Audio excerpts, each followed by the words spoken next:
We will now listen to the national anthem.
Thank you very much. We are still having some challenges here because the anthem was played, but unfortunately we were unable to hear it. So enough time has gone already, so we will proceed. We will proceed, and our first speaker today is the Honorable Minister Sonia Parag, and I will ask one of my students to. Sorry, Dr. Acha, are you on? Yes. I'm sorry. My deepest apologies. That's all right. I'm using the president's connection right now. Yes. Before we proceed with that, you said the anthem was already played? Yes. Yes. Okay. So I'd like to introduce the president of the University of the Southern Caribbean, Dr. Colwick Wilson, to give a few remarks, and he will introduce Dr. Parag.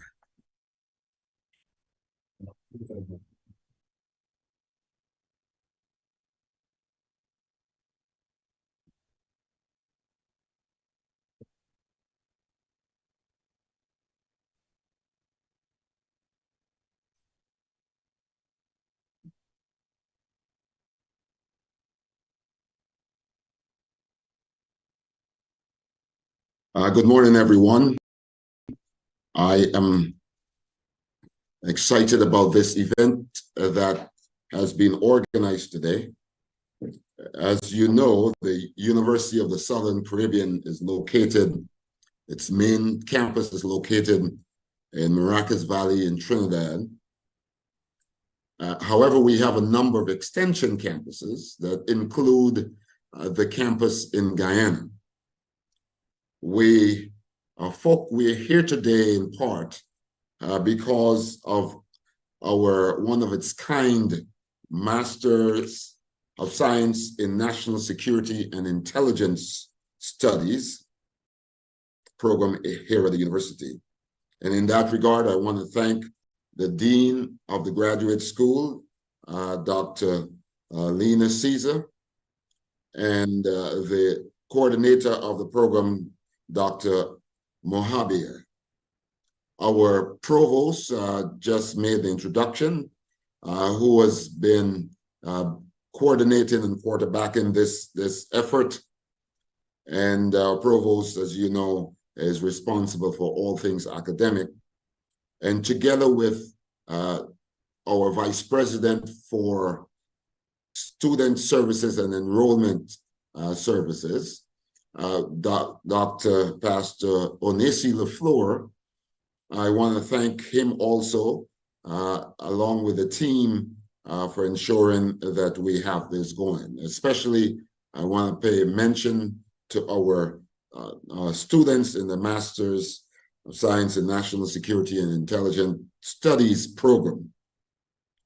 It is very clear that USC, having been around the landscape of the Caribbean, and specifically here in Trinidad, for over 96 years, the big part of our value system includes engaging the community and being directly a part of what happens around us. In that regard, our mission, our motto, points to the fact that we are mission-driven to ensure that our students are not only prepared for what we consider our theological belief, but includes what we believe to be a practical theology in terms of fitness and readiness for service in the society. In that regard, we believe that there is need for the public to continuously be engaged and informed about national and regional issues. The issue of the Venezuela-Guyana border, one, is certainly a national issue, and we think it's important to have conversations like these that allow for information sharing that will clarify often the misunderstandings that are otherwise cherished. And so I'm excited in part for all of those reasons, and I thank the organizers, and specifically I want to say to all of you who have decided to join this program today, welcome to the program, and welcome to the University of the Southern Caribbean. Thank you very much, Dr. Archer.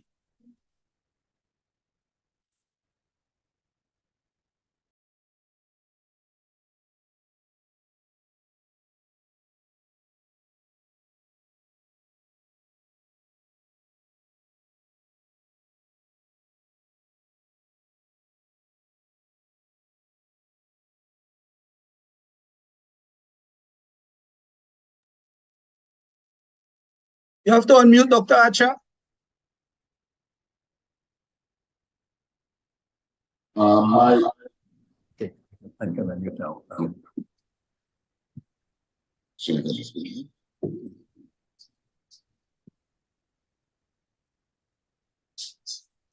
should have used you so that I can do the value. Hello?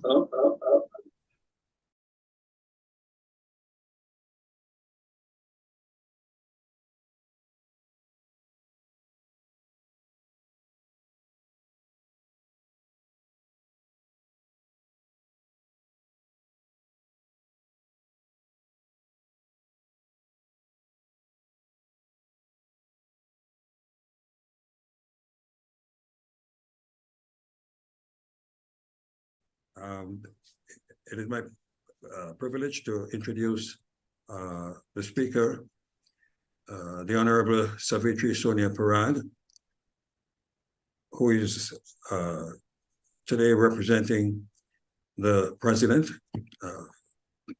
All protocols formally observed.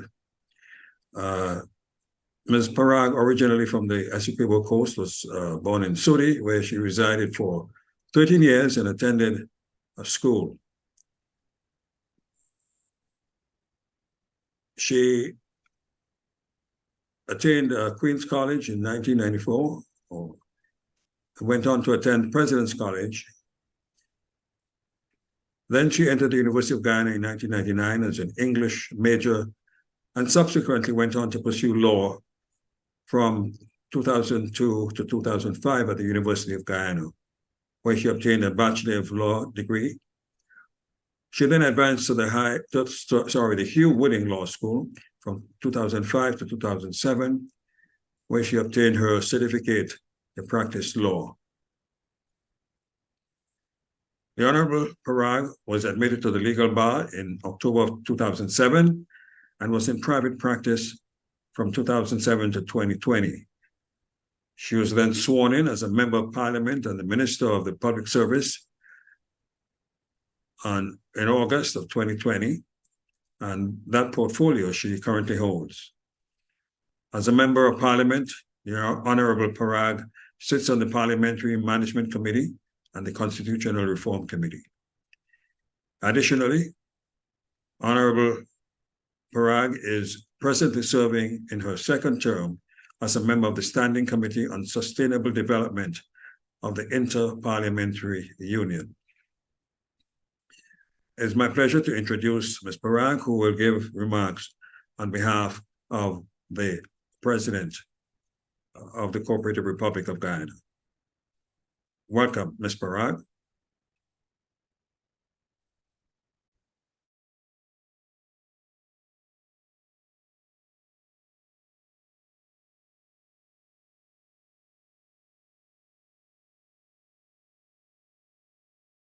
Through the Guyana Online Academy of Learning, and to Mr. Kit Nascimento, Dr. Henry, and all of the officials who are here representing that university, as well as Guyana, who on the Guyanese part of things, who have organized this event.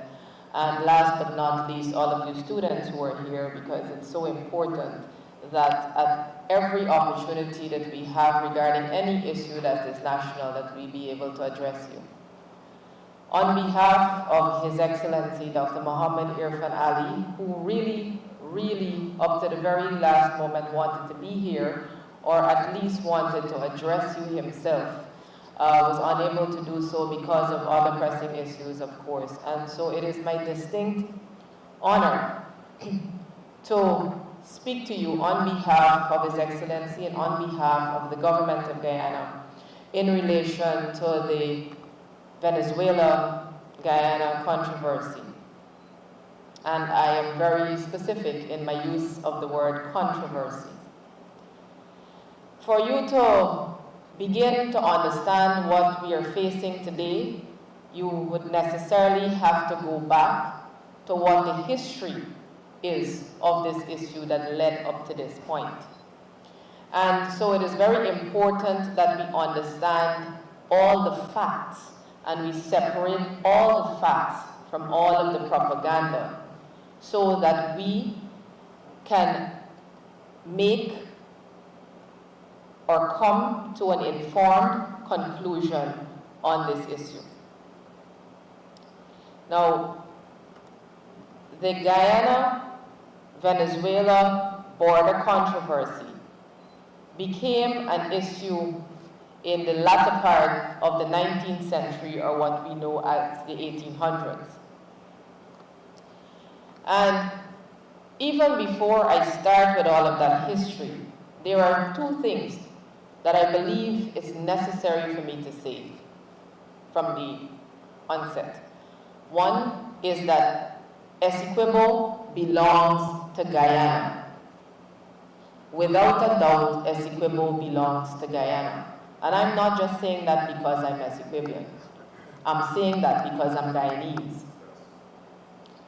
The second thing is, we want to let our armed forces, our Guyana Defense Force, our joint services, know how proud we are of them for the patriotic stand that they have taken and the sacrifices that they are making, even today, where we are not yet certain of a full conflict happening, but they are taking a lead, and we are very proud of them for that fact. you know, Guyana has always tread on a path of peace. We have always used the avenue of peace. We have always used the avenue of diplomacy. We have always used the avenue, and as a government, we've always used the avenue of pursuing, especially when it comes to an issue like this, pursuing and adhering to the rule of law. In this particular case, international law. This is why we believe that anything that Venezuela decides to do, they will not succeed. Because we have always done what is right and what is lawful. So back to the history.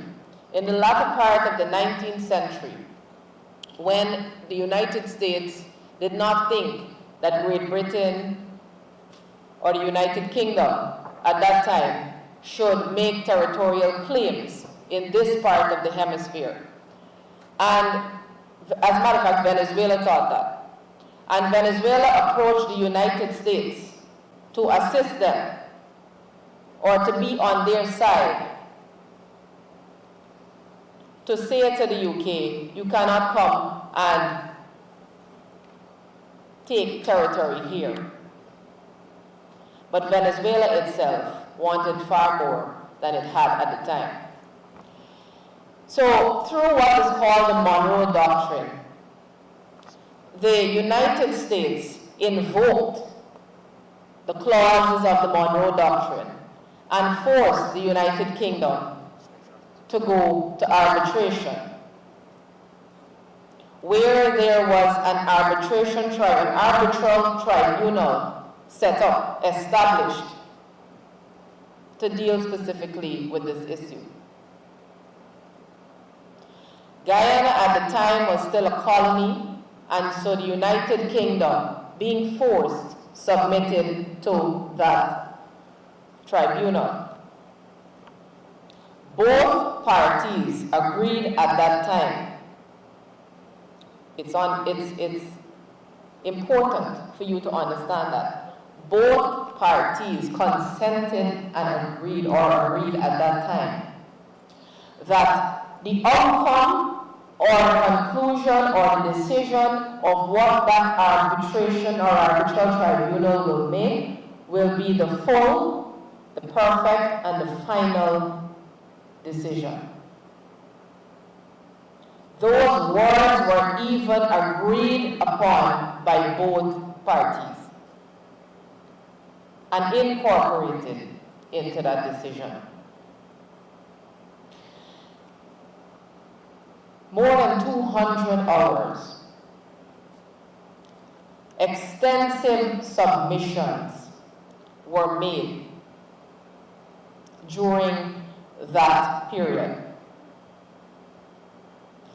And at the end of that, it was concluded, the borders, the boundaries of Venezuela and Guyana was decided upon by that tribunal.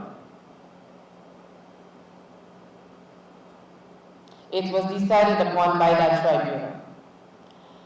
And both parties accepted that decision. It was called an arbitral award. An arbitral award of 1899.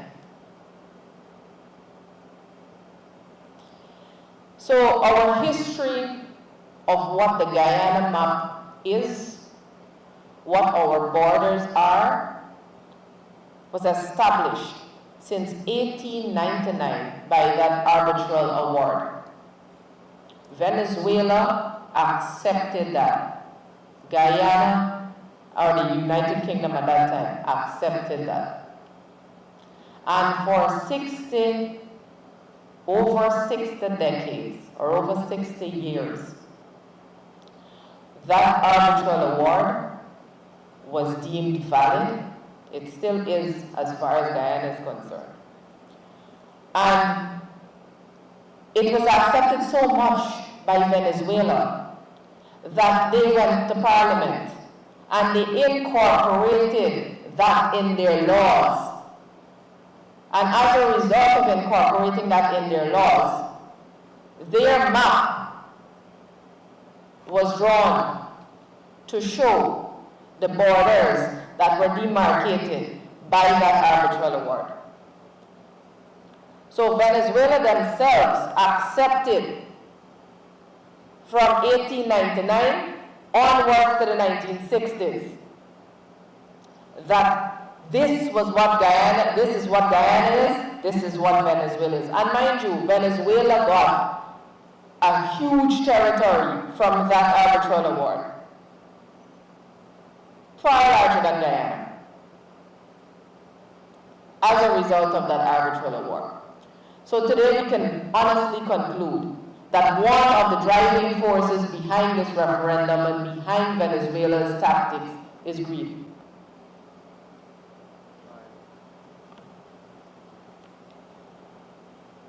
As we approach independence, as Guyana approached independence, somewhere thereabouts in 1961 to 1962, as independence came into sight for us, Venezuela decided that they wanted to raise this issue again. Or awake, I don't know what they wanted to do. They wanted to have it dug up. A matter that was established and laid to rest by a legal and judicial body. And they wanted to unilaterally repudiate the 1899 arbitral award. What does that mean? It means that they wanted to act on their own to say that this 1899 award, after 60 years of accepting it, was no longer valid. Without any form of evidence or any kind of credible information. And up to today's date, that is the situation. Up to today's date, that remains. But doing an act like that puts the entire world in limbo. It puts the entire world in a state of confusion, or it has the potential to do that. Why? Because any country in any part of the world can decide that they're going to wake up tomorrow and they're going to say, a piece of your land belongs to me. And I don't have to adhere to what court order or decision from a tribunal was made 60 odd years ago. Never mind every single step of that arbitral award and arbitral process was documented to a T. And that is why we can't today refer to all of what transpired then, because of the well-documented records that were there. Never mind you have all of that, but a country can get up and decide on their own that they want to come and take a territory, irrespective of the rule of law, irrespective of a decision made by a legal decision made by a judicial body. And where does that leave us in the world? Where does that leave us? It means that no country is safe. It means any country has to now think, is my neighbor who I've lived peacefully with for 60 odd years, and at some point would have had a neighborly relationship, decided they're going to get up today and say, a portion of your yard is mine. Never mind you got papers for it. It's like a man who has a transport or a man who has a title, and the title demarcates the boundaries of your land, or it shows you the dimensions of your land. But the man next door, and this is properly passed by a registry and properly passed by the body of authority, but the man next door, although his transport got his own dimensions, he decided he's going to wake up, disregard what you have, and take a piece of your land. How can that make sense? Or how can we ever be safe in a world where somebody thinks like that? We can't. We cannot. But it is very important for you to understand that Guyana has always, we have never shied away from taking the legal process. We have never shied away from taking a course of peace and diplomacy, because guess what? We are that kind of people. We're that kind of country. And we will at all costs preserve our peace, maintain our peace, and not only for us, but for the rest of the region. Because we want our country to be an example to the rest of the world. We want our country to be an example to the rest of the world. So as we approach independence, and for you to be a signatory to the Geneva Agreement, which I'm sure you have heard of so many times now, because everybody's talking about these agreements and everybody's talking about all of what we are signatories to. For you to have been a signatory to the Geneva Agreement, you would have had to be an independent state. But the United Kingdom signed on to the Geneva Agreement. And when Guyana became independent in 1966, Guyana became a signatory to that agreement as Guyana, not as a colony, but as an independent state. And so now, the battle was between Guyana and Venezuela. But by that Geneva Agreement, you had certain processes.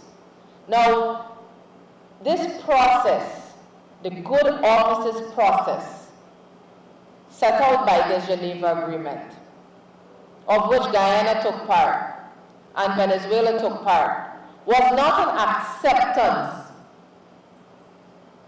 of the 1899 arbitral award being invalid. And it is important for you to understand that, because people want to know why Guyana continued to listen to that and continue to pursue that. But the United Nations decided that they were going to explore or examine the request made by Venezuela, not to definitively say that the 1899 award was invalid, but to examine what they were saying. And so we went through the good offices process. And the matter was laid to rest, or you call it a moratorium. It was laid to rest for 12 years. And in 2017, when nothing was being done, the matter came back up. Guyana decided that, look, we need to invoke the office of the UN Secretary General, and the UN Secretary General, exploring a solution to the matter, had the authority under the Geneva Agreement to say that I am going to recommend and suggest and refer this matter to the International Court of Justice. The UN Secretary General had that authority and that power under the Geneva Agreement to determine where the matter can go for a solution. And so the matter went to the ICJ. The question before the ICJ, or the decision or the determination that the ICJ has to make, and will make sometime in January, is whether the 1899 arbitral award is valid. Up to today's date, Venezuela has never produced any evidence to say that that 1899 arbitral award was arrived at through fraud or by fraud. as they claim. They have not put forward any sort of evidence why this matter should even be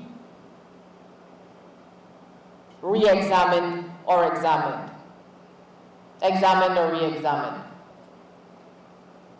Venezuela, knowing that it has a weak case, decided that they're going to challenge the jurisdiction of the ICJ. And the ICJ almost unanimously ruled that it has the jurisdiction to hear this matter. And so the matter continued. And when they unanimously ruled that, it matters not if Venezuela shows up. Matters not if Guyana shows up. They have to go through with the matter because they have the jurisdiction, the matter is before them. The decision will be handed down in January. But as the court ruled that, and even before then, Venezuela started its intimidation tactics towards Guyana and its aggression towards Guyana for many years since 1962. And Guyana has always, in all of those decades, followed the rule of law. Because we're a democratic country. And we understand that when you are in a democratic state, that you adhere to the rule of laws. We also understand that as a nation, we have to coexist peacefully with our neighbors. If we have a neighbor that is undemocratic and has consistently been undemocratic, and has by its action shown us that it's undemocratic, then the natural thing to do for us is to try to maintain the peace, but at the same time, take all steps necessary to protect our territorial integrity or sovereignty. So as a result of Venezuela's aggression towards Guyana approached the International Court of Justice for provisional measures to prevent Venezuela from carrying out their threats in their referendum. And let's go to this referendum. Venezuela, having lost as it relates to the jurisdiction of the court, decided that they were going to take matters in their own hands and create a referendum. What is important for you to understand at this stage is that a referendum is not unlawful. A country can have a referendum. It is the content of that referendum that determines whether it is unlawful or not. And if there is content in that referendum that threatens the peace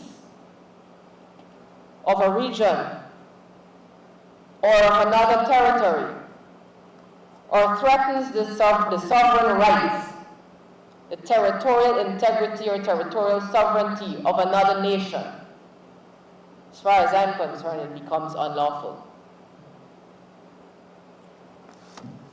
And the referendum states, particularly Articles 3 and 5, do you agree with Venezuela's historical position of not recognizing the jurisdiction of the International Court of Justice to resolve the territorial controversy over Guyana or Essequibo? And Article 5 says, do you agree with the creation of the Guyana Essequibo state and the development of an accelerated plan for comprehensive care for the current and future population of that territory, which includes, among others, the granting of citizenship and identity card? Venezuela, in accordance with the Geneva Agreement and international law, consequently incorporating said state on the map of Venezuelan territory. Now, this Article 5 has so many lies to it.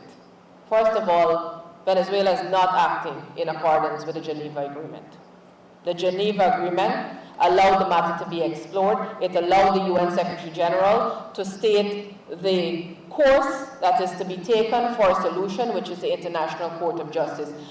Venezuela has departed fully from the legal process of what the ICJ will go through, and has taken matters into their own hands by unilaterally trying to annex our territory. From this referendum, that is what these questions are programmed. They are programmed for their population to say yes.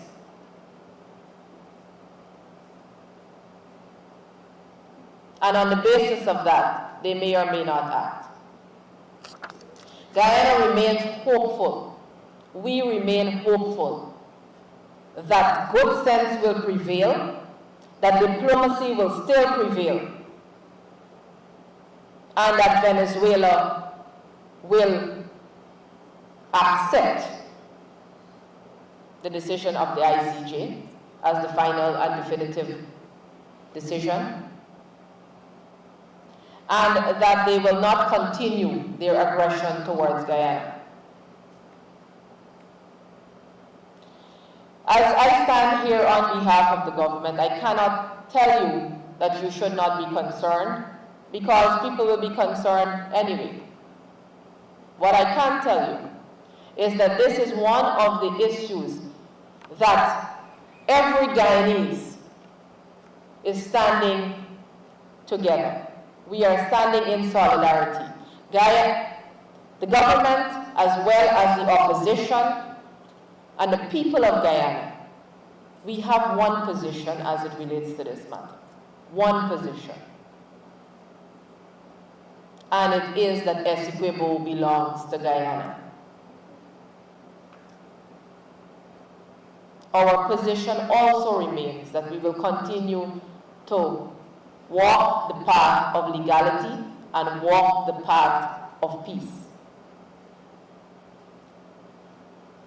But although I have said that, and though I have said that, and I've said that, we will not allow any stone to be left unturned in protecting our territory.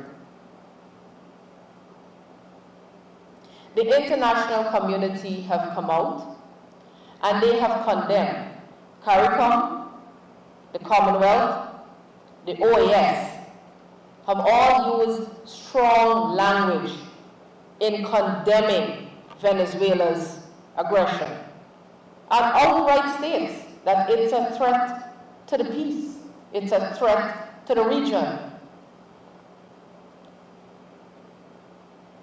So the international community is standing with Guyana because we have never done anything wrong. We have not done anything wrong with regards to this issue. We have continued through the channel of diplomacy. We have continued to pursue every good governance that we have signed on to in every treaty. And we want to thank the international community for their unwavering support for Guyana and their consistent support for Guyana in relation to this issue.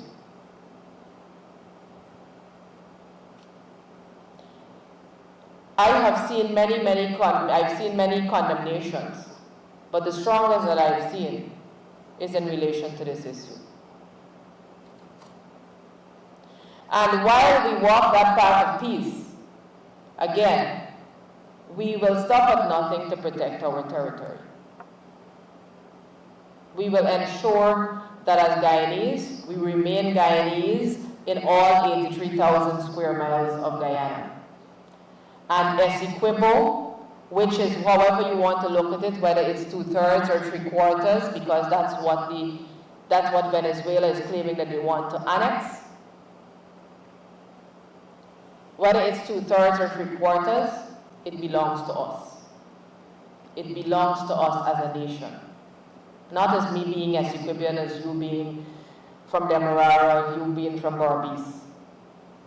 Any part of Guyana that is threatened affects all of us as Guyanese. And today I wanted to share that with you, and I wanted to reassure you that the government is doing all that it can do and has to do in relation to this matter, in relation to protecting our territorial integrity. I want to reassure you that we will stand together, united, throughout the days to come, in the face of any adversity, as a country. And I want to also encourage you to trust the government, to trust your armed forces, to stand up for you. I thank you for listening, because I believe all categories of Guyanese, it doesn't matter how young you are or how old you are. This is an issue that is historic for us. It's an issue that you will remember 20 years down the line. You're the next generation, and the next generation will refer to it. And you're a part of history. You're a part of what is going to be the most recent history of this country. And it is for all of us to come Friday and come Sunday to unite and show the world what Guyanese united in harmony looks like. So we encourage you to also participate in all of the activities that we have in the schools, in the government agencies, in the private sector. We encourage you to do the day of prayer. We encourage you on Sunday to form that circle of unity. We all have responsibilities for different regions, and we will be in our regions, standing with the people. And you can do it from wherever you are. You can do it from wherever you are. The point is, we are taking that day to ensure that Guyana is seen for what it is. A unified nation, a nation of peace, a nation that will always, always uphold democracy and the rule of law. But we are also not a weak nation. That is not to say that we are going to roll over and take anything. We are a resilient people, and we will do all that is necessary again. This is the last reassurance from me for today. We will do all that we will have to do to protect our country. So, Guyanese, we stand together, and Essequibo belongs to us. Thank you on behalf of His Excellency and the government of Guyana.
And we should separate the facts from the propaganda.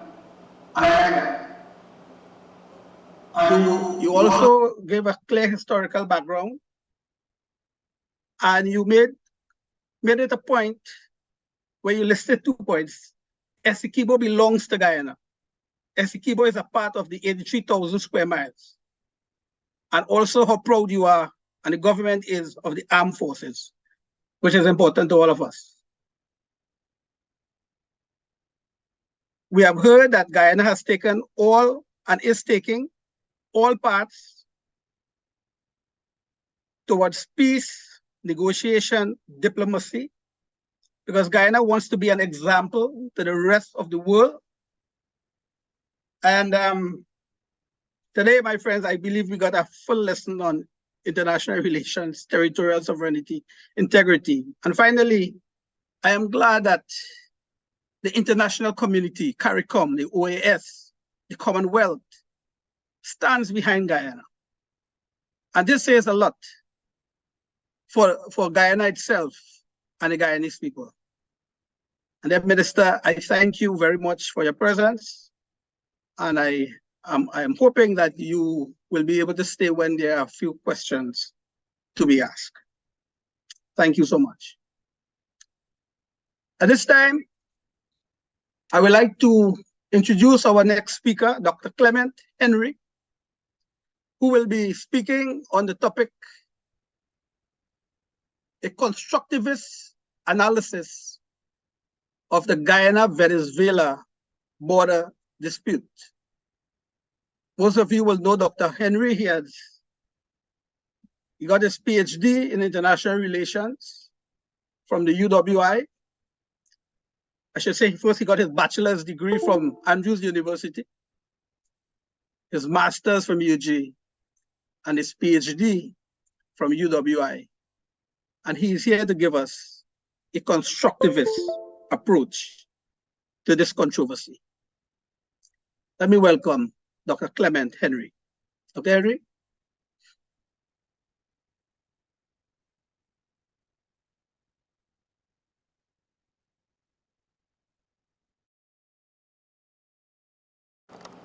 Good morning and thank you.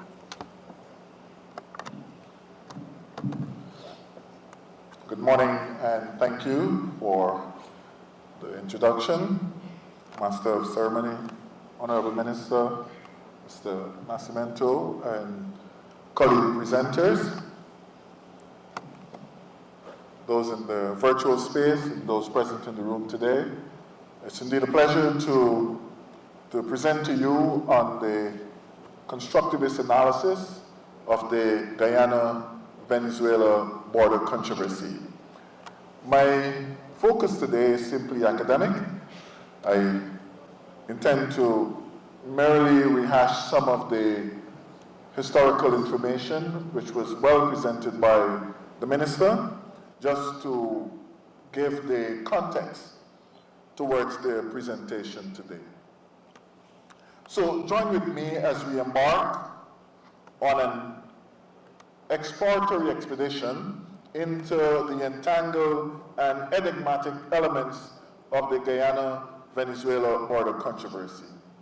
I have subtitled this presentation, A Constructivist Canvas, Deciphering the Dynamics of the Guyana-Venezuela border controversy.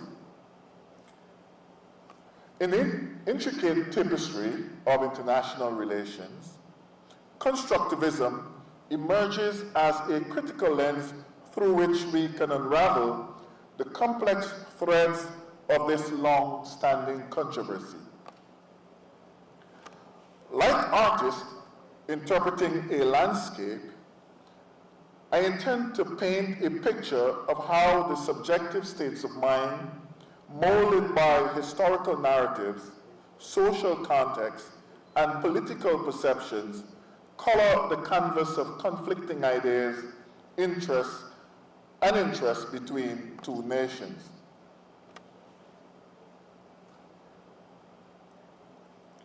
In this constructivist critique, I aim to illuminate not just the apparent, but the abstract, the unseen undercurrents of social constructs that shape and shadow the geopolitical gestures and gambits of Guyana and Venezuela. So, for a brief background, for Guyana and Venezuela, the controversy over Venezuela's claim of the Essequibo region cannot be understood without considering the historical context from which it emerges. the Guyana-Venezuela border controversy really paints a picture of vulnerability and vehemence. The roots of this relentless rivalry reach back to the 19th century, embroiled in Venezuela's rejection of Schomburg's cartography. Venezuela's vested in vigor and vast in vision emerged as an assertive aggressor, challenging the chalked-out contours of the 1899 Accord with tempestuous tenacity.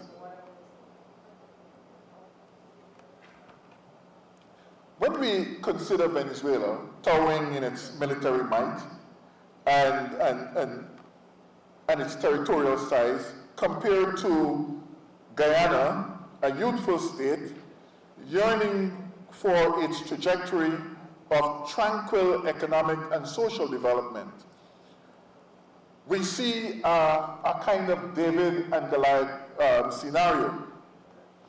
Despite the signing of the 1966 UN-sponsored Geneva Agreement by both parties to the conflict, Venezuela continued to display belligerence even though it sometimes seemed to, despite the signing of the 1966 UN-sponsored Geneva Agreement by both parties to the conflict, Venezuela's display of belligerence indicates that the country will continue to be a threat to Guyana's territorial integrity. This remains so despite visits to Guyana by past President Hugo Chavez, now deceased, and the current President Nicolas Maduro.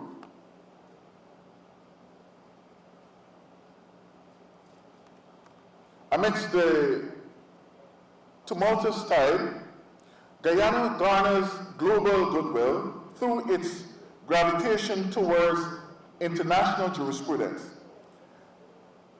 Guyana has referred Venezuela's challenge to its territory to the International Court of Justice, which we see as a quest for a peaceful solution to this controversy.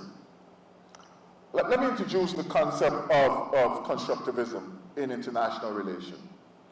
Alexander Wendt, in a seminal article, Anarchy is What States Make of It, at the end of the Cold War, marked a transformative moment in international relations theory. Wendt's constructivism challenges traditional IR theories with which view anarchy as a fixed, objective reality dictating states' behavior. According to Wendt, anarchy is not a preordained structure, but is constructed by states themselves through their interaction and shared understandings. In international relations, anarchy is fundamentally defined as the absence of a central authority or overarching government that governs the interaction among states. The concept is pivotal in the field of international relations, particularly in the theories of realism, liberalism, and constructivism. In the context of IR, anarchy does not imply chaos or disorder. Rather, it denotes a system where no single entity or authority has power to enforce rules or norms universally. In this system, states are sovereign entities that act independently with the primary responsibility of their own security and interests. IR theories, such as realism and liberalism, offer differing perspectives on state behavior under anarchy. Realism sees states as security maximizing entities, in a self-help system, while liberalism advocates for cooperation among states for survival. Went in constructivism, however, posits that these theories overlook the dynamic nature of state behavior and the importance of ideational factors. So let us metaphorically consider international relation and anarchy as the uncharted ocean, devoid of a central governing authority, where states sail sovereign ships charting their own course. This metaphorical maritime milieu is interpreted diversely by different theoretical lenses in international relations. In realism, anarchy is the ominous ocean where no overarching authority reigns. States akin to ships must navigate these treacherous tides alone, their survival dependent on their own strength and strategy. Realism views this anarchic arena as inherently hazardous, a realm of relentless rivalry where trust is tenuous and the quest for power paramount. States in realist reckoning are perpetually preparing for potential peril, as peace is but a precarious pause in the perpetual play for power. Liberalism, on the other hand, perceives this ocean of anarchy with a tint of optimism. It posits that through cooperation, communication, and the construction of international institutions, this tumultuous tide of anarchy can be tamed.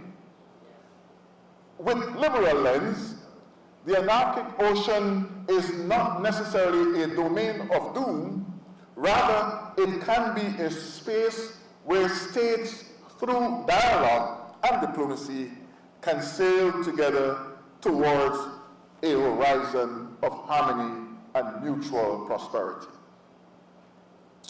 How do constructivists conceive anarchy? Constructivism, on the other hand, contemplates anarchy not as a fixed feature of the international system, but as a fluid and formative force, shaped by shared beliefs,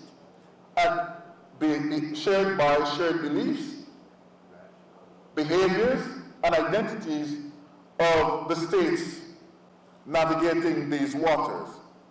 In this perspective, the ocean of anarchy is more a mirror reflecting the collective constructions and conceptions of its voyages. Constructivism contends that the nature of this anarchy, or the nature of this anarchic ocean, is not preordained, but it is perpetually penned and repenned through interaction and interrelation of states. If states see the seas as stormy and perilous, they will sail defensively and distrustfully. However, if they view these waters as waves of opportunity for cooperation, they will navigate more neighborly.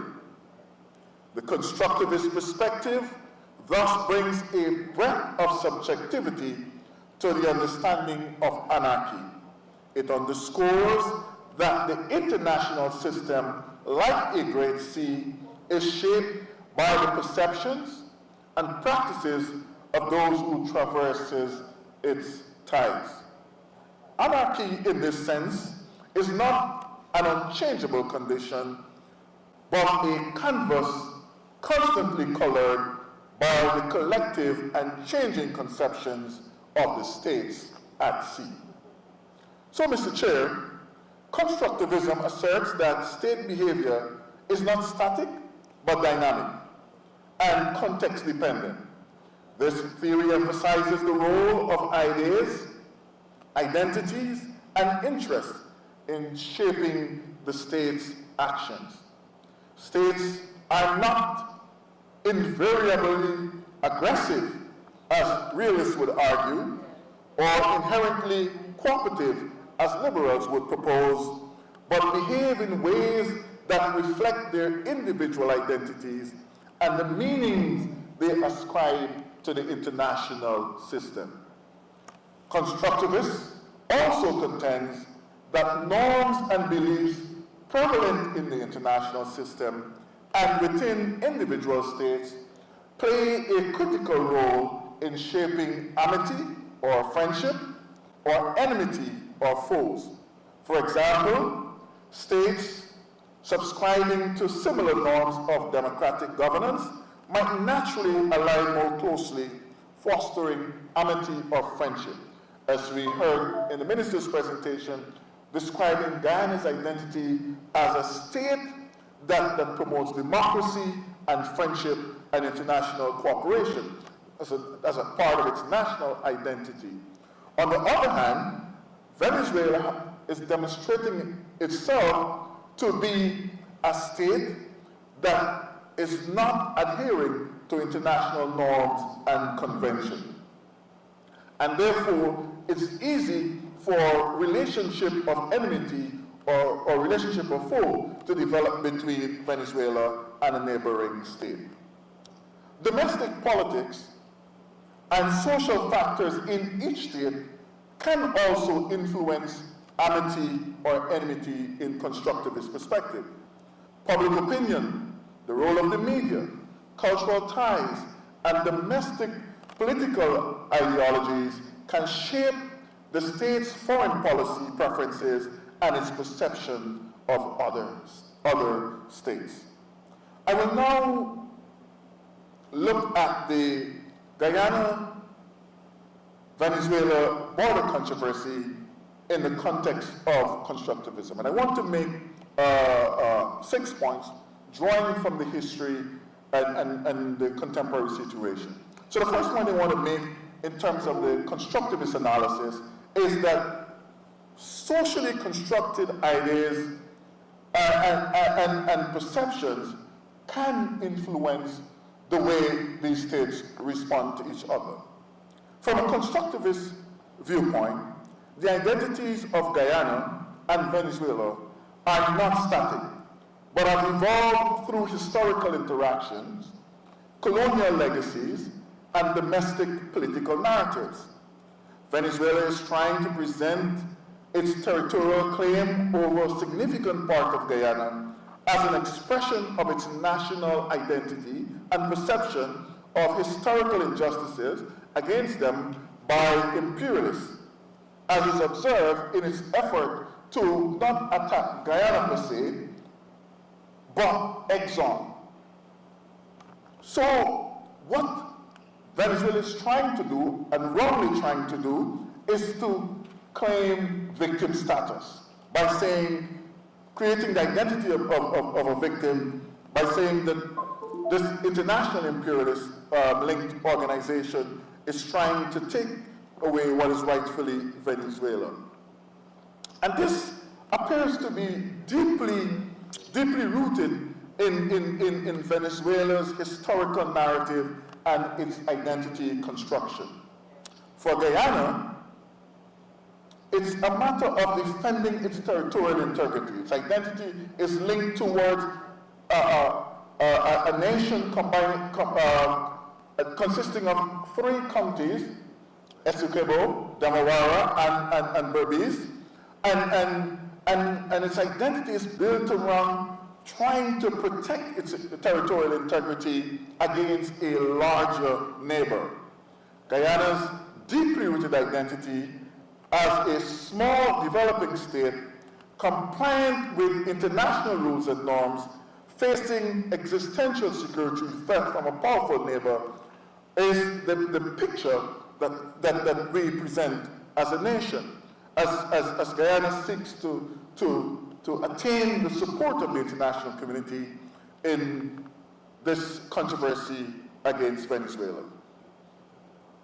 A second point in the analysis, constructivist analysis, is the role of domestic politics in shaping Venezuela's foreign policy towards Guyana.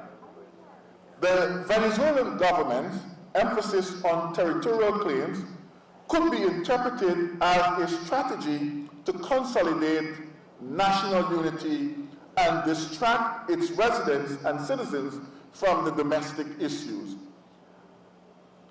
Constructivists suggest that states often engage in external conflicts to manage its internal challenges. Dominguez et al. Contend that the Guyana-Venezuela controversy, like other territorial controversies in Latin America, has endured because of enduring domestic political support.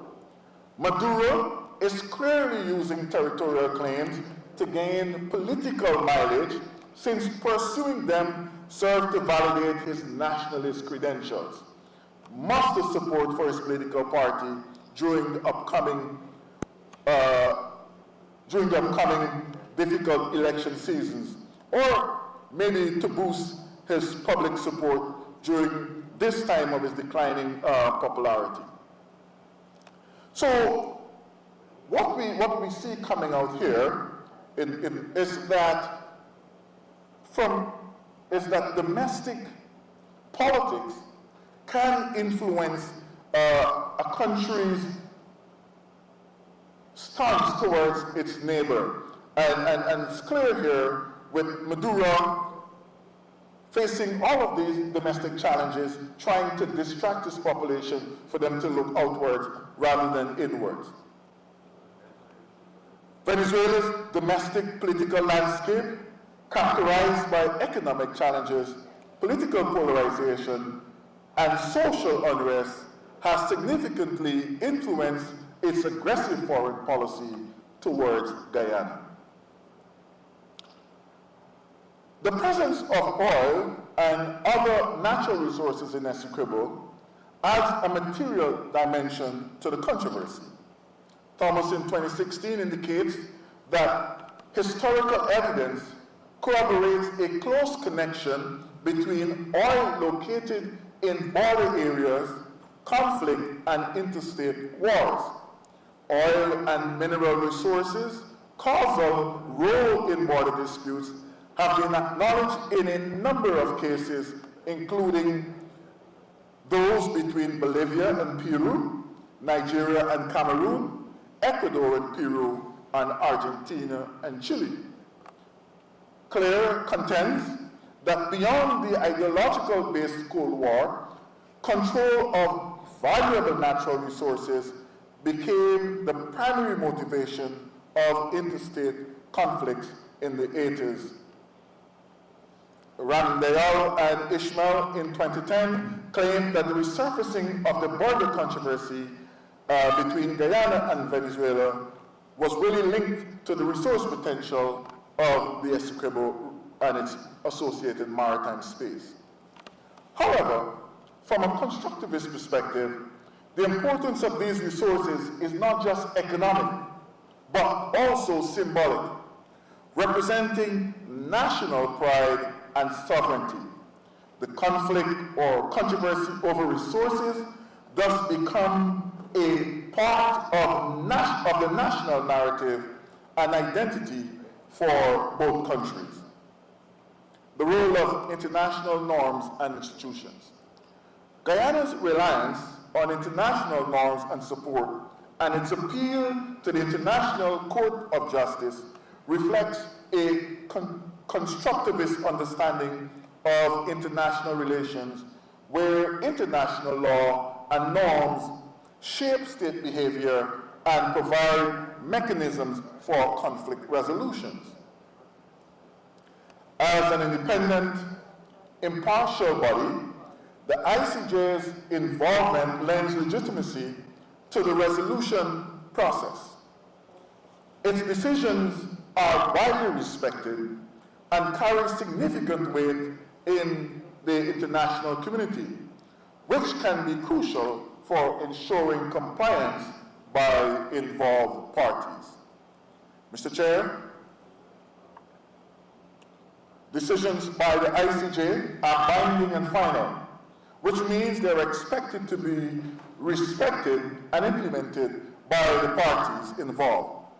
This finality can provide a clear and conclusive end to this long-standing controversy. Venezuela, in the last 2 decades, has sought to boost its military power and reconfigure strategic alliances within the Caribbean region through the use of petro-diplomacy. One author reports that under Chavez, Venezuela buttressed its military capabilities, becoming Latin America's, on a per capita expenditure basis, the largest arms importer.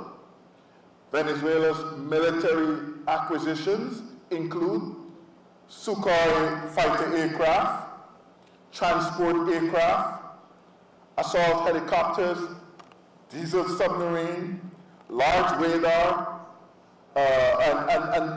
and missile defense system. In a constructivist understanding, military expansion is not just a material strategy, but a symbolic action. It serves as a tool for internal and external identity construction. Domestically, it reinforces the government's image of strength and sovereignty, especially in the face of internal political challenges. Internationally, it projects Venezuela as a formidable player in the region, potentially deterring external intervention and influencing regional dynamics. On the foreign policy front, the Petro-Caribbean Framework Agreement represents a key strategy by Venezuela to mobilize regional support. Petro-Caribbean was essentially a bilateral energy cooperation agreement which provided preferential payment arrangements for petroleum and petroleum products to Caribbean and Latin American countries. Under the Petro-Caribbean Agreement, Venezuela sought to create regional alliances and influence. Constructivism views this as part of Venezuela's strategy to shape regional perception and identities in a way that supports foreign policy goals. Venezuela's external posture can be seen as a manifestation of its complex social identity. On the one hand, it asserts a friendly, cooperative identity towards its neighbors, reflecting its claims of amity through its petro-diplomacy. On the other hand, it maintains a strong, assertive national identity underscored by military expansion. This duality can be understood as a strategy to balance its image as a regional leader that is both cooperative and powerful. My final point on the controversy, as I try to interpret it from a constructivist lens, is this. While Venezuela invasion is not impending, the country may opt to use bad non-state actors in the Guyana-Venezuela border controversy. This illustrates how states can employ asymmetric strategies to advance their interests while circumventing direct confrontation and overt violation of international norms. From a constructivist perspective, the use of non-state actors allows Venezuela to craft a dual identity, one that is outwardly compliant with international norms, maintaining an image of non-aggression, and on the other hand, it is more covertly aggressive, asserting its claim over the Essequibo region. This duality aligns with the concept of plausible deniability, enabling Venezuela to navigate the international system by disassociating itself from direct aggression while still exerting influence in the area of controversy. This approach reflects the fluid and constructed nature of state identities in constructivist theory. The activities of these bad non-state actors, for example, syndicatos, can lead to security destabilization in the region. By creating a security vacuum and intimidating local population, these bad non-state groups can indirectly challenge the established norms of sovereignty and governance in the region. This destabilization can be interpreted as an attempt by Venezuela to reshape the local narrative and perception of control, potentially justifying further intervention under the guise of stabilization and protection.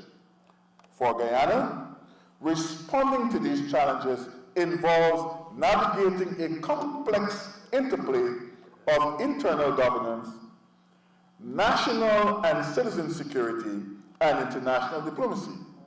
Constructivism highlights the importance of Guyana's identity as a sovereign state and its need to assert this identity both domestically and internationally.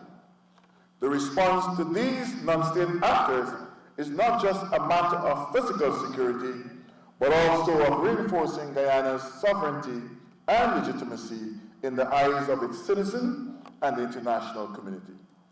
I want to proffer a few recommendations as I close. Number one, Guyana should continue to pursue its international legal approach. Continuing to engage with the International Court of Justice is a key strategy. By participating in the ICJ process, Guyana demonstrates its commitment to international law and peaceful resolution.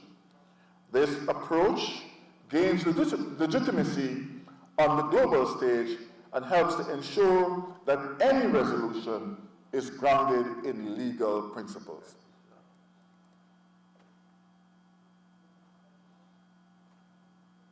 Diplomatic engagement. Guyana should maintain strong diplomatic relations with a wide range of international actors, including neighboring countries, regional organizations like CARICOM and the OAS, and global powers. Regional and international networks provide support and potentially can influence Venezuela's position. Engaging with multilateral organizations also helps in garnering international support and ensuring that Guyana's concerns are heard on a global platform. International consensus and stability. Politically, it is crucial for Guyana to maintain internal consensus on how to handle the dispute. A unified national stance strengthens Guyana's position in negotiations and in international fora.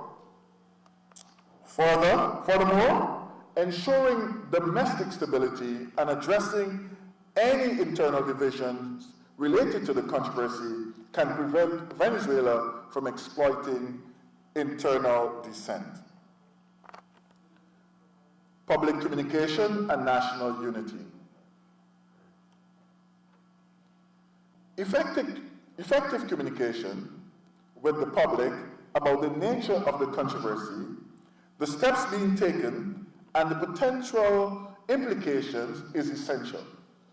This transparency can foster national unity and a collective understanding of the importance of the controversy for national sovereignty. defense and security preparedness.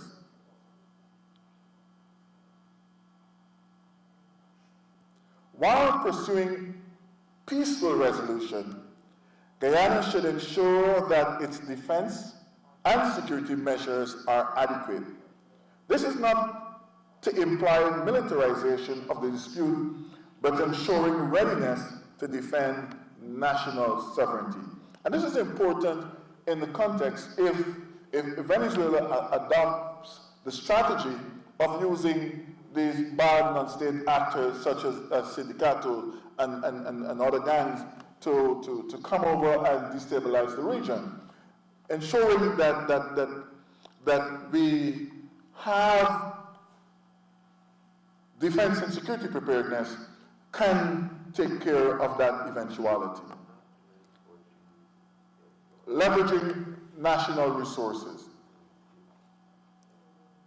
With the discovery of significant oil reserves, Guyana has an opportunity to leverage these resources in its diplomatic and economic strategies, ensuring that the management of these resources is seen as a matter of national interest by the international community. Much more, in CARICOM, Guyana should seek to counteract Venezuela's resource-based allure to its members by sponsoring joint development initiatives. And I think we're already leading in this area with the discussion with our discussion on food security, and there's possibility for expansion as we leverage our natural resources in terms of expanding our diplomatic influences. Environmental and indigenous rights consideration. In all actions, especially those involving the Essequibo and surrounding areas, Guyana as a country should consider and should continue along the path of environmental sustainability and the rights of the indigenous population, aligning with global norms so that Guyana can gain moral support. If Guyana continues to build that identity of a compliant nation, not only internationally, but domestically, it means that we can garner global support as a nation whose identity is built on rule of law domestically and internationally. And so, in summary, the constructivist lens allowed us to see the Guyana-Venezuela border controversy from a standpoint of the state's identity determining their action. Venezuela is trying, in all its messages, is trying to present itself as if it's a victim of some injustice. Really and truly, it is Guyana's identity as a nation that hosts and sticks to the rule of law, a small state that is being bullied by its larger neighbor, is what is gaining international traction. And we should continue to present this identity to the world so that we can continue to muster and garner international support in addressing this controversy. Folks, I thank you for listening to this presentation. Thank you very much, Dr. Henry, for your critical analysis, using the constructivist approach and taking us straight from straight to 2023.